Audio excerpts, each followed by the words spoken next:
계속해서 3인의 전략 시작합니다. 코스피는 21 이동 평균선, 60일 이동 평균선을 모두 상회하면서 상당히 좀 센 흐름을 보이고 있는데 문제는 또 내일이 옵션 만기고 그래서 또 조금은 불안 요인이 있는 것 같습니다. 자, 이런 시장 3인의 전략에서 대응 전략을 세워보도록 하겠습니다. 오늘 이 시간에는 머니투데이 방송의 이학영 전문위원과 하이투자증권의 이성호 부장 두 분과 함께합니다. 안녕하세요. 네, 안녕하십니까. 안녕하세요. 시장 중심이 되는 키워드를 알아봅니다. 5위부터 3위까지의 키워드를 화면을 통해서 확인해 보도록 하겠습니다. 오늘의 5위 키워드는 방산주 하루 만의 하락입니다. 방산주가 하루 만에 약세로 전환되었습니다. 어제 북한의 3차 핵실험 이후 금융시장은 별 영향이 없었지만 방산주는 급등했던 바 있습니다. 4위 키워드는 금융주 반등입니다. 증권, 보험, 은행 등 금융주가 일제히 반등하고 있습니다. 금융주에 대한 대응 전략을 세워봅니다. 3위 키워드는 엔터주 반등입니다. SM, YG엔터테인먼트 등 엔터주가 반등하고 있습니다. SM에 대해서는 한 증권사의 긍정적인 리포트가 오늘 나왔습니다. 유럽 증시에서 은행주가 좀 올라갔습니다. 근데 올라간 이유를 좀 찾아봤더니 바클레이즈에서 감원을 했다. 이런 게 긍정적으로 작용을 한 것 같은데 사실 우리 은행주 최근에 실적 발표 시점을 전후해서 좀 많이 빠졌죠, 주가도. 연초에 선방하던 주가가 상당히 좀 많이 조정을 받았고 그래서 오늘은 증권주가 탄력적으로 좀 올라갑니다. 이성호 부장은 금융주 어떻게 보세요? 예, 오늘 금융주가 강세를 보이면서 장을 주도하고 있는데 말씀하신 대로 글로벌 증시에서 금융주들이 상당히 섬전을 어젯밤에 했다라는 게 원인이 되고 있습니다. 어제 영국에서 바클레이스가 3,700명을 감원한다는 소식에 8.6%나 급등을 했고요. 그 밖에도 로얄 스코틀랜드 왕립은행 하고 로이드 뱅킹 그룹도 4에서 5% 정도 올랐고요. 또 미국 뉴욕 증시에서도 뱅크 오브 아메리카 3.2% 오르는 등 금융주들이 강세를 보였습니다. 뿐만 아니라 어제도 일본 증시에서 미즈노 파이낸셜이라든가 노무라 홀딩스, 크레딧 세존 이런 주식들이 5에서 7% 오르면서 일본 증시 강세를 주도를 했고요. 이렇듯 글로벌 금융주의 강세가 우리나라로 연결이 된 것이다라고 그렇게 볼 수가 있습니다. 전반적으로 금융주에 있어서는 저는 긍정적인 시각으로 그렇게 볼 수가 있습니다. 다만 긍정적이긴 하지만 그렇게 매력적이다. 지금 당장 사야 한다라고 보기는 좀 어려운데요. 규제 리스크가 여전히 남아 있는 데다가 또 금융주가 올라가기 위해서는 지수의 상승이 좀 전제돼야 된다. 오늘처럼 지수가 이렇게 좀 올라줘야 금융주들도 큰 폭으로 오를 수 있다라는 거죠. 금융주 중에서 굳이 선호도를 좀 따져보자면은 저는 이제 보험이 가장 좋고요. 그 다음에 은행, 그 다음에 증권순이다라고 생각을 하고 있는데요. 보험사 같은 경우에는 이제 금융소득 종합과세 대상이 종합과세가 이제 강화가 되면서 보험사들로 자금 유입이 지속되고 있고 그것들이 이제 보험회사에 실적에 긍정적인 영향을 미칠 것이다라고 보고 있고요. 은행 같은 경우에는 사실 수출주의 어떤 대안 성격으로서도 좋고요. 또 최근에는 이 원화가 약세를 보이고 있습니다. 그러니까 환율이 올라가고 있지만 환율이 일반적으로는 좀 작년 하반기보다 많이 떨어져 있는 상황인데 원화 환율이 이렇게 떨어져 있는 상황, 즉 원화가 강세를 보이는 상황에서는 은행주한테 상당히 유리한 국면이 전개가 되기 때문에 그래서 사실 은행주들이 외국인 매수가 계속 들어오는 것도 그런 이유가 있다라고 그렇게 보고요. 증권주 같은 경우는 오늘 업종 상승률 1위입니다. 그러나 지금 어저께도 거래대금이 3조가 채 안 됐고 지금 이런 거래대금 하에서 오늘 올라도 거래대금이 그다지 많지 않은데 증권주들이 이익이 많이 나긴 좀 어렵다. 지금 거래대금이 7조, 8조 이렇게 좀 돼야 증권주가 상승할 수 있는 기반이 마련되는데 그게 아니라서 조금 매력이 증권주는 떨어진다라고 그렇게 생각합니다. 은행 같은 경우는 작년 4분기보다 더 나빠지진 않는다 이런 시각들은 참 많은 것 같은데 금융주가 코스피의 탄력 이상으로 탄력적으로 움직이긴 좀 어렵다는 그런 맹점은 좀 있는 것 같습니다. 우선순위를 정해보면은 보험, 은행, 증권 순위다 이렇게까지 정리를 해주셨고요. 자, 오늘 엔터주가 개장 초부터 상승세가 좀 강하게 좀 나타나고 있습니다. SM 같은 경우는 한 증권사에서 오늘 상당히 긍정적인 리포트가 나왔고요. YG 엔터테인먼트도 역시 주가가 지금은 바닥을 다지는 게 아닌가 좀 이런 시각들도 좀 많은 것 같은데 또 엔터주가 일본 진출이 많기 때문에 엔저 영향도 좀 많았던 것 같습니다. 오늘 엔저 현상이 조금 완화된 부분도 조금 영향을 미치는 것 같은데 이학영 위원은 엔터주 어떻게 보십니까? 네, 작년에 10월 1일달이었죠. SM이 이제 3분기 실적이었는데요. 3분기 실적에 대한 실적 컨센서스보다 형편없는 주가가 나오면서요. 주가가 큰 폭의 조정을 보였던 계기가 마련됐습니다. 물론 그 직전엔 또 사이 때문에요. YG가 주가가 엄청나게 올라갔던 것이 작년 한 해 하반기 흐름으로 이해하실 수 있겠는데요. 딱 그거 아닙니까? 결국 그동안에 5개월이 벌써 지났습니다. SM이 주가가 폭락하기 시작한 이후부터요. 그러면서 결국 자연스럽게 가격 조정과 기간 조정 할 만큼은 했다라는 지각을 일단 저는 갖고 있습니다. 또한 해외에서의 성장성, 소위 한류라는 것에 대한 지속 가능성 분명히 다들 인정한다라고 이해하시면 좋을 것 같습니다. 또한 특히 YG 같은 경우는 이제 신인 걸그룹이 또 나올 것이다. 그리고 해외에서의 또 여러 가지 소속 그룹의 엔터테이너들의 인기가 좋아진다. 뭐 이런 것들이 계속해서 주가의 어떤 상승의 기폭제가 될 수 있다는 것이 분명합니다. 대신 올해 들어서는 이제 CJ ENM이 주가가 좀 많이 올랐죠. 약간 성향은 틀리지만은요. 그런 것들이 이제 종합 콘텐츠 업체들이 주목받으면서 상대적으로 쉬었던 것이 다시 지금 가격적인 매력, 기간 조정에 대한 그런 메릿이 부각된 것으로 저는 이해하고 있습니다. 다만 이제 3분기 실적이 워낙 실망스럽기 때문에요. 오늘 이제 나왔던 증권사에서 4분기 실적의 컨센서스 대비 어느 정도 상회할 것으로 또 다시 ASM을 얘기했는데요.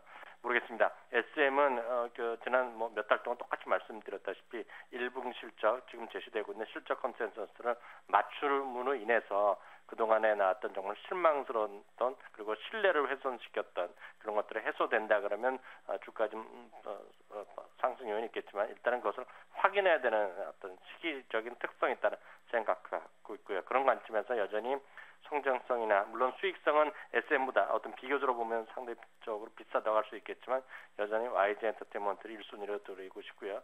그 밖에 CGNM은 지금 상당한 주가 상승은 이후에 지금 조정을 보이고 있는데요. 조정 구간을 이용해서 충분히 재상승할 에너지를 확보한다 그러면요. 추가적인 상승 충분히 가능하리라는 믿음 여전히 갖고 있습니다. 엔터주 기간 조정과 가격 조정을 거쳤기 때문에 4분기 실적이 어느 때보다도 좀 중요할 것 같습니다. 탑픽으로는 YG 엔터테인먼트 꼽아주셨고요. CJ ENM도 긍정적인 관점 시각을 확인해 주셨습니다. 다음으로 오늘의 2위 키워드를 화면을 통해서 확인해 보도록 하겠습니다. 오늘의 2위 키워드는 오바마 대통령 연두교섭 발표입니다. 좀 전에 전화도 연결했었는데 이학년 의원이 오바마 대통령의 2기 국정연설 내용 또 시장에 어떤 영향을 미칠지 전반적으로 다시 한 번만 좀 정리해 주십시오. 네, 앞서 NH의 연구원께서 워낙 잘 설명해 주셨기 때문에 저는 약간 거기서 보충해서 조금 포인트가 될 만한 걸 다시 한번 짚어드릴까 합니다. 오늘 중산층 이런 건 다 똑같은 얘기니까 할 필요 없어 보이고요. 가장 미국 시장에서 입장에서 가장 중요한 것은 EU와의 소위 프레이 트레이딩이죠. 자유무역 협정 FTA를 추진한다는 것을 공식적으로 얘기한 것이 아마 미국 시장에서는 상당한 반향을 일으킬 것 같습니다. 그런 관점에서 또 하나가 미국의 경제를 살리는 데 핵심은 여러 가지가 있겠습니다만요. 그 중에 하나가 결국은 중산층을 살리는 데에서 가장 중요한 것은 최저임금을 과감히 올리겠다. 사실 최저임금 해봤자 $10로 올리겠다는 거기 때문에 우리 관점에서 보면 미국 사람들 그렇게 최저임금이 작겠냐 하는 생각도 들지만은요. 하여튼 최저임금을 올리겠다는 것이 하나 있어 보이고 또 하나가 더 무시할 수 없는 것은 그동안에 미국의 기업들이 말이죠. 워낙 자기네들의 어떤 수익성을 확보하기 위해서 외국으로 나간 거 아닙니까? 그래서 오늘 오바마도 그런 표현을 했지만 제조업의 위기를 갖고 왔다는 것인데요. 그래서 제조업을 살리기 위해서 결국은 미국에서 2030년까지 지금보다 제조업의 생산 일자리를 2배로 늘리겠다는 얘기를 했거든요. 그러면서 예를 들은 것이 애플 컴퓨터랑 포드가 되겠습니다. 특히 오늘 혹시 TV 보신 분 계신지 모르겠지만은요. 미셸 퍼스트레이죠. 그 바로 옆에 옆에 팀 쿡이 앉아 있었습니다. 그러면서 애플 컴퓨터가 과연 어떤 앞으로 액션을 보일지 워낙 생산 기지가 전부 다 지금 중국이라든가 제3국에 가 있기 때문에 여러 차례 이제 미국으로 갖고 오겠다는 얘기를 했는데 그에 관련해서 어떻게 화답이 있을지 그리고 만약 그런 것들이 시장에 어떻게 반영될지 그런 것들이 아마 좀 중요한 포인트가 될 것 같고요. 또 하나는 역시 경기를 살리기 위해서요. 여러 가지 부흥 조치라든가 프로젝트 이런 것들에 의해서 지속적인 어떤 자금을 집행하겠다는 거 그리고 국방 예산만 줄이는 것만 확보하기 위해서 여러 가지 어떤 그 사회복지적인 것을 줄여서는 안 된다는 걸 강조한 것들인데 이것은 아마 상당한 공화당과 협상 과정에서 상당한 소위 도전이 있고요. 시련이 앞으로 상당한 기간 있을 가능성이 있기 때문에 그것은 어떻게 반영될지 모르겠습니다. 여하튼 시장의 관점에서 보면 경기 부양에 대한 의지는 확실하다는 점 그리고 앞서 말씀드렸다시피 제조업을 지금보다 외국에 가 있던 것을 다시 미국으로 갖고 오겠다는 거 이런 것들이 어떤 영향을 미칠지 모르겠지만 기본적으로 시장에 그 직접적인 영향을 미칠 만한 뉴스는 거의 없다는 게 제 판단입니다. 뭐 경기 부양 의지 그리고 제조업의 강화 이 부분이 뭐 또 중산층 강화와 더불어서 주요 핵심 내용으로 좀 꼽을 수 있을 것 같습니다. 이번 주에 사실은 북핵 문제와 더불어서 가장 시장 참여자들이 관심이 많았던 부분이 환율인데요. G20 회담에 앞서서 G7에서 환시장 개입 저지 공동선언 뭐 하겠다 이렇게 얘기 나오는데 요새 돌아가는 거 보면은 엔저를 전 세계가 반대하는 것 같지는 않습니다. 특히 미국 같은 경우는 아베노믹스에 좀 찬동하는 좀 입장을 좀 보이고 있고요. 독일도 좀 비슷한 입장인 것 같습니다. 제일 센 쪽이 프랑스 같은 경우는 강한 유로를 뭐 적극적으로 반대하고 있는데 나머지는 그렇게 좀 한 목소리를 내는 것 같지는 않은 것 같은데요. 이성호 부장이 관련 내용 말씀해 주세요. 일단 한동안 엔화가 한 90엔대에서 좀 주춤거렸었죠. 그러다가 올해 4월로 임기가 만료되는 시라카와 마사키 일본은행 총재가 그 임기보다 3주 먼저 관두겠다라고 하면서 급등세를 보였습니다. 이후에도 일본 정부의 관료들이 엔화 약세를 정당화하는 발언을 계속했고요. 이번 주 초에는 차기 그 일본은행 총재로 유력한 구로다 아시아 개발은행 ADB 총재가 지금의 엔화 약세는 자연스러운 흐름이고 조정이 좀 더 이루어져야 된다라는 발언을 해서 추가적인 좀 양적 완화 가능성을 언급을 했습니다. 그렇지만은 국제사회의 그 시각은 말씀하신 대로 프랑스를 제외하고는 엔화 약세에 그다지 뭐 부정적이지 않은 그런 상황입니다. 미국 재무부 관리라든가요, IMF에서도 그렇고요, OECD에서도 엔화 약세에 대해서 어느 정도는 지지한다는 그런 입장을 보였고요. ECB의 마리오 드라기 총재도 어젯밤에 지금 뭐 유로화는 적정 수준이다. 글로벌 환율 전쟁이라는 것은 없다라고 강조를 하면서 일본 엔화로 인해서 유로화의 어떤 변동을 가할 가능성을 일축했습니다. 어저께 이제 G7 재무장관 회의 성명에서도 글로벌 환율 전쟁을 막기 위해서 각국은 환율을 정책의 목표로 삼아서는 안 된다라고 얘기를 했는데 이게 좀 말이 좀 애매합니다. 이게 일본을 지지하는 것인지 아니면은 일본을 압박하는 것인지 말이 좀 애매해서 이것 때문에 이제 일본은 이거를 이제 지지한다라고 해석했고 또 G7의 고위 관료는 그게 아니다라고 그러면서 뭐 해프닝이 좀 있었습니다. 해석의 차이가 좀 있었는데요. 어쨌든 G7의 그 성명 자체가 그렇게 일본 엔화의 약세를 강하게 비판하는 것은 아닌 것으로 보이고요. 그렇지만 G7 영향으로 엔화가 소폭은 좀 이제 조정을 받았습니다. 그러나 말씀드린 대로 아직까지 국제사회 분위기는 엔화 약세에 대해서 그다지 부정적이지 않은 분위기이기 때문에 엔화는 추가 약세가 좀 더 이어지지 않겠느냐 뭐 그런 시각이 좀 더 강합니다. 다만 이제 엔화가 지금 94엔대에서 93엔대로 왔는데 이게 조금 더 올라갈 수는 있겠지만 100엔을 돌파하기는 쉽지 않을 것이다라고 보이는데 일본 내부에서도 100엔을 돌파한다는 게 일본 그 경제에 오히려 독이 될 수도 있다라는 그런 시각도 있고요.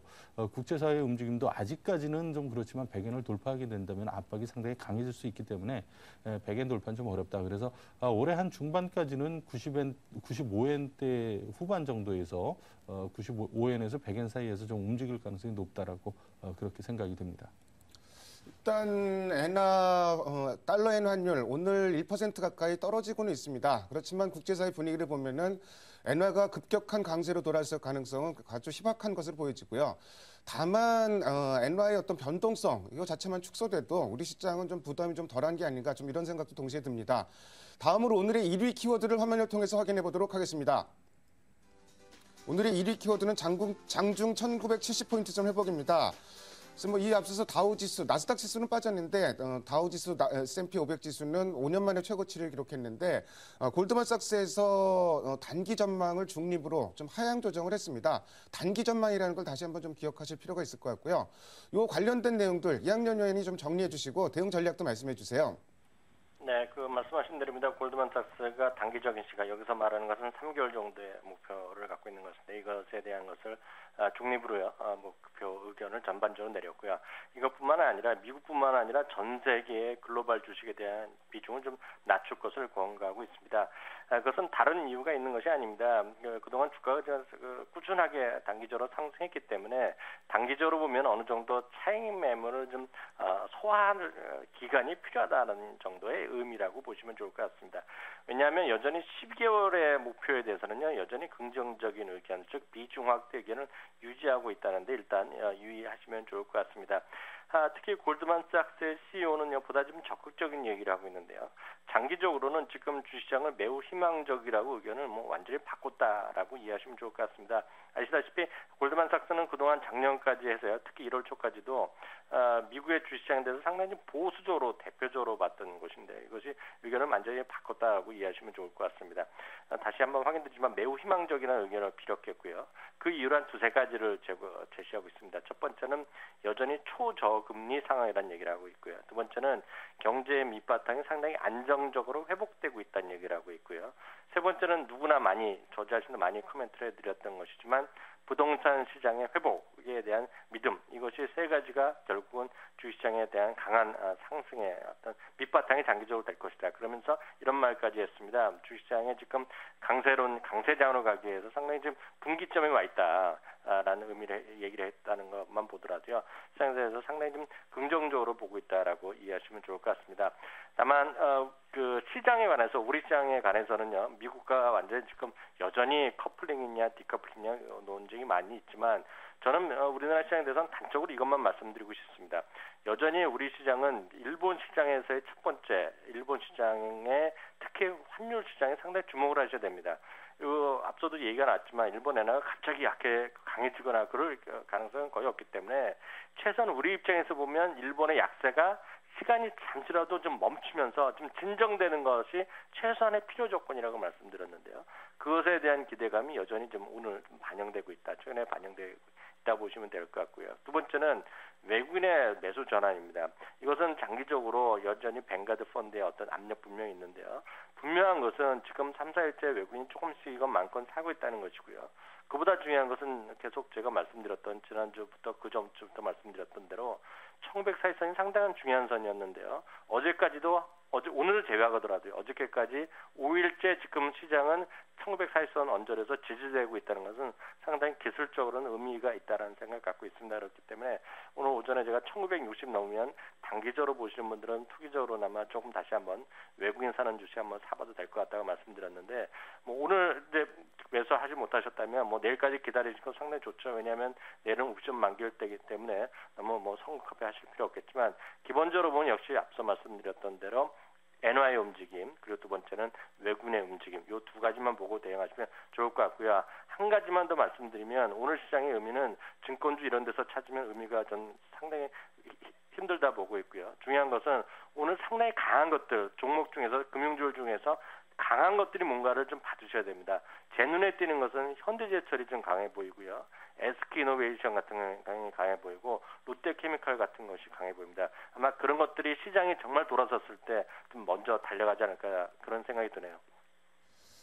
골드만삭스의 얘기를 우리식으로 정리해 보면은 많이 올랐기 때문에 조정 가능성은 있지만 장기 추세는 유효하다. 이렇게 정리가 될 것 같습니다. 자, 오늘 시장 대형주 중심으로 많이 올라가는데 파생 프로그램이 좀 시장을 이끄는 경향이 좀 있는 것 같고요. 내일이 옵션 만기인데 아무래도 조금 불안한 것 같습니다. 이성호 부장이 내일 옵션 만기 관련 내용 좀 정리해 주시고요. 금통위도 있는데 금통위 관련 내용도 좀 정리해 주세요. 일단 옵션 만기 관련해서 소폭 매도 우위라는 게 나오고 있습니다. 또 일각에서는 베이시스가 악화되면은 물량이 좀 많이 나올 거다라는데 사실 베이시스가 악화되면은 만기와 상관없이도 물량이 나올 수 있기 때문에 이건 의미가 없는 얘기다라고 보이고요. 최근에 프로그램 매물이 차익 매물이 대거 출회가 되면서 추가 매물 출회 가능성이 이번 만기에는 상당히 적다라고 저는 보고 있습니다. 지난주 후반부터 보면은 베이시스가 0.2 아래로 내려가야 차익 매도가 나오기 시작했고요. 어저께 같은 경우에는 백오데이션, 즉 마이너스 상태가 돼야 차익 매도가 나왔습니다. 또 어저께 같은 경우에 좀 특이한 걸 보면은 전체 프로그램 매도가 순매도가 3,090억이었는데 그 중에서 외국인들은 1,070억밖에 안 됐습니다. 3분의 1 정도밖에 안 됐다는 거죠. 그 전까지는 외국인 비중이 한 80, 90%가 됐었는데 상당히 줄어들었다. 외국인들의 프로그램 매물이 나올 가능성이 상당히 적어졌다는 얘기입니다. 차익 매도도 전체 1,378억 순매도 중에서 외국인 매도가 554억밖에 안 되고 이렇게 외국 매물이 줄고 있다라는 거, 추가적인 차익 매물이 나올 가능성이 상당히 적다라는 거고요. 이런 상태에서 오늘 같은 경우에는 베이시스가 다시 플러스 1 이상으로 올라가니까 프로그램 매수가 상당 부분 유입이 되고 있습니다. 이게 바로 오늘 지수가 20포인트 이상 올라갈 수 있었던 배경이다라고 그렇게 보고요. 결국 이제 최근에 상당히 감소했던 매수 차익 잔고라든가 또는 베이시스를 감안한 매도 차익 거래 출회 여부를 감안해 봤을 때 만기에 물량이 출회될 우려도 작을 뿐만 아니라 만기 이후에도 앞으로 그 1월 이후에 우리 시장을 괴롭혀온 게 프로그램 차익 매도 아니었습니까? 이거 자체가 나오기가 어렵다라고 보고 있기 때문에 그렇기 때문에 앞으로는 전반적인 증시를 둘러싼 수급 환경은 개선이 된다라고 그렇게 보고 있고요. 금통위는 사실 뭐 아직까지는 그 동결이 좀 더 우위를 보이고 있는데 환율 때문에 좀 내려야 되는 거 아니냐라는 그런 목소리도 있습니다. 다행히 최근에 다시 환율이 이제 올라오면서 금리를 내릴 필요성은 조금 적어졌지만은 어쨌든 금리는 상반기 중에는 한 번 더 내릴 가능성도 지금 배제할 수 없다라고 그렇게 보고 있고요. 일단은 지금 뭐 동결이라는 전망이 우세를 이루고 있기 때문에 동결되면은 뭐 시장에 별다른 적은 없을 거고 영향은 없을 거고 만약에 금리를 내리게 되면은 조금은 호재로 작용될 수 있다라고 그렇게 생각합니다. 일단 내일 옵션 만기일 시세는 뭐 아무도 모를 것 같은데요. 일단 이걸 옵션 만기 이후에 후폭풍이 굉장히 거셌었기 때문에 지금 당장 보면은 프로그램 매물에 대한 부담이 크게 줄어든 것만은 분명한 것 같습니다. 지금까지 5가지 키워드를 통해서 오늘 시장의 흐름을 살펴봤습니다. 오늘 두 분 말씀 잘 들었습니다. 감사합니다. 감사합니다.